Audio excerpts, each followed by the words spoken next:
নমস্কার, আমি প্রেয়সী। আমার কিচেনে তোমাদের সবাইকে স্বাগত। এই দেখো, আমি চিংড়ি মাছ ছাড়িয়ে রেখেছি, আর এই চিংড়ি মাছ দিয়ে আজকে ভাপা রান্না করব। তো চলো আমরা তাহলে রান্নাটা করে নিই।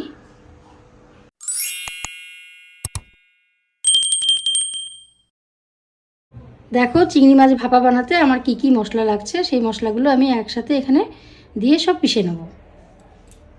প্রথমেই আমি দিচ্ছি সাদা সর্ষে, 1 চামচ সাদা সর্ষে দিলাম। এবার 1 চামচ কালো সর্ষে দিচ্ছি, 2 চামচ পোস্ত দিচ্ছি, আর 6টা কাঁচা লঙ্কা দিচ্ছি। এবার তোমাদের যদি আরও ঝাল খেতে ইচ্ছা করে আরও লঙ্কা দিতে পারো। আর এখানে আমি নারকেল পিস পিস কেটে রেখেছি, এই নারকেলটা এর মধ্যে দিয়ে একবারে পিষে নেব। অল্প পরিমাণ জল দিয়ে এটা আমি বেটে নেব।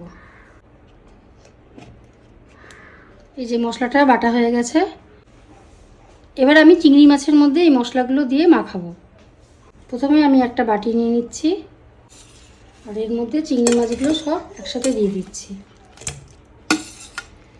চিংড়ি মাছগুলো খুব একটা বড় না, মোটামুটি ছোট সাইজেরই, বড় হলে আরও ভালো হয়।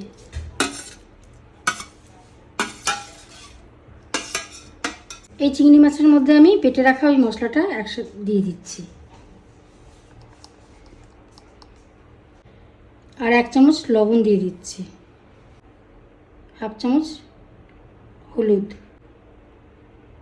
আর আন্দাজ করে সর্ষের তেল দিচ্ছি। এই সব কিছু আমি একসাথে মিশিয়ে নিচ্ছি, চিংড়ি মাছ দিয়ে ভালো করে মেখে নিচ্ছি। বেশি পরিমাণ আমি কোনো জল দিচ্ছি না, কারণ চিংড়ি মাছ থেকেও জল বেরোবে। এবার আমি একটা টিফিন বক্সের মধ্যে এই মাখা মাছগুলো সব ঢেলে দিচ্ছি।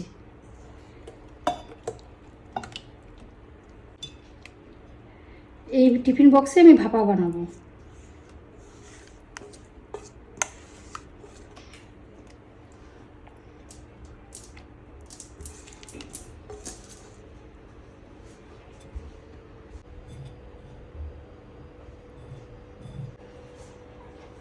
মশলা বাটি ধোয়া জলটা দিয়ে দিলাম।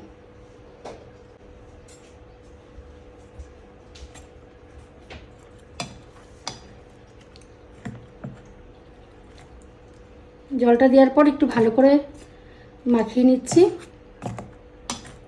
উপর থেকে 5টা কাঁচা লঙ্কা, চেরা কাঁচা লঙ্কা দিয়ে দিলাম। টিফিন বক্সটা ঢাকনা দিয়ে বন্ধ করে দিচ্ছি।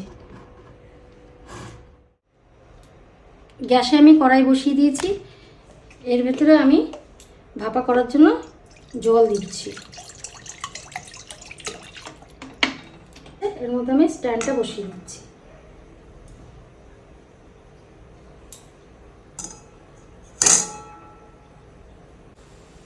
এবার মেখে রাখা টিফিন বক্সটা, চিংড়ি মাছের ভাপাটা এখানে বসিয়ে দিচ্ছি, আর একটা ঢাকনা দিয়ে উপর থেকে ঢেকে দিচ্ছি।